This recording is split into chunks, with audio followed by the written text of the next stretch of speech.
Mackenzie Johnston with Cattle News Central, bringing you your July 7th cattle industry headlines.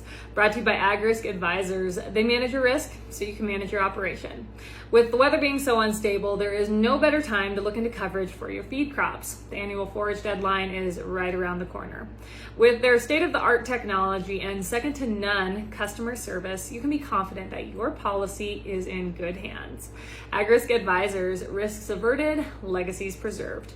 According to economist Scott Brown with the University of Missouri, consistently high beef cow slaughter levels for the first half of this year ensures that the January 2023 U.S. beef cow inventory will decline for the fourth consecutive year.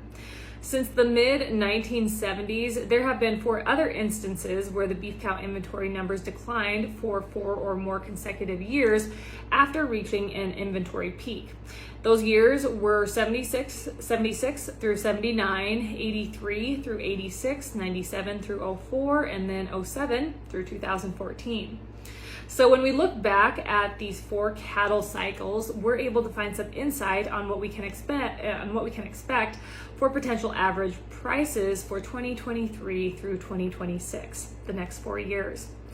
In the 4 previous cattle cycles, the average price increases for steers was 24.4% and heifers it was 34.7%. So if we apply these price changes, an average fed steer should bring $151.70 per hundredweight over the next 4 years, and a feeder steer, they should average right around $212.55 per hundredweight over the next 4 years. But the issue with our current cattle cycle versus previous cycles is there are many more risks and uncertainties that diminish confidence in the fact that past cattle cycle behavior will be a suitable guide for the years to come.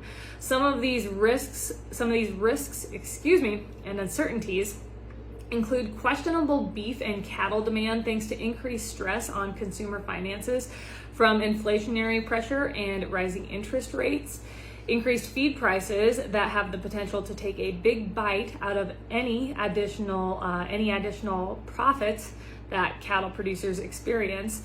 And of course, there's always the worry that some major disruption, whether it be on a national or an international front, may turn the cattle industry upside down and overshadow historical economic relationships within the market. In closing, Brown said, despite the potential for uncertainty, it is important for cattle producers to make sure that decisions made in today's environment keep your operation positioned well to take advantage of the times to come. This update is also sponsored by 4T Ag Insurance, your go-to contractor for ag insurance. Colt Tritt, he is the owner and operator of 4T Ag.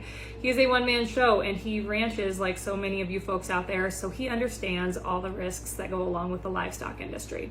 If your operation is not already enrolled in PRF insurance, now would be a great time to reach out to 4T Ag and get enrolled. And if you want to learn a little bit more about 4T Ag and everything they have to offer, head on over to their website, www.4tag.net. That is the number 4, TAG.net. According to Fox News, every area of the United States could be in danger of experiencing power outages this summer, thanks to the Biden administration's push to convert to renewable energy sources while taking traditional sources of power offline. States that have made political pushes to switch over to green energy are under increased threat of rolling blackouts for the next few months. Some of these states include Texas, California, New Mexico, New York, and all of New England. Previously planned power outages in California have a history of impacting poor neighborhoods. Back in 2019, a poor, mostly Hispanic neighborhood in Sonoma County had their power cut for 8 days straight in October. Sounds pretty darn miserable. And the funny thing is, if you do pay attention to where these power outages hit in states such as California, they never hit wealthy neighborhoods. They never hit areas that would affect big companies like Facebook or Google.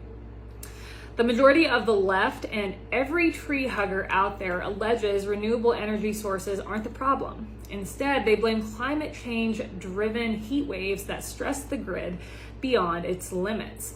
But there are few rewards for the environment when grids switch over to wind and solar. This is because more fossil fuels are used in the production, installation, and then the redundancies of of wind and solar than if they were to just burn the fossil fuels directly to make electricity. What a concept. So the idea that doing away with fossil fuels and switching over to so-called green energy, it's a complete joke. There are trade-offs when policymakers decide to switch to renewable sources of energy, and one such trade-off is increased suffering for people across our nation. Why anyone would continue to go down this path chasing green energy is beyond me. It is an absolutely ridiculous, stupid agenda that will do nothing for our country in any way. Finally, Brownfield Ag News has reported Smithfield Foods has reached a $42 million settlement with restaurants and caterers that allege the meat giant conspired to inflate pork prices. I would never expect such activity from a meat giant.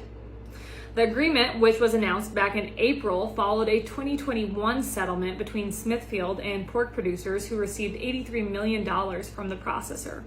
The restaurants argued that Smithfield, along with Hormel, Tyson, Seaboard Foods, Triumph Foods, and Agristats, shared confidential information about price, capacity, and demand from 2009 through early 2022. According to the U.S. District Court of Minnesota, the settlement does not indicate wrongdoing against Smithfield. A spokesperson for Smithfield said the company denies any liability in these cases, and they believe their conduct has always been lawful.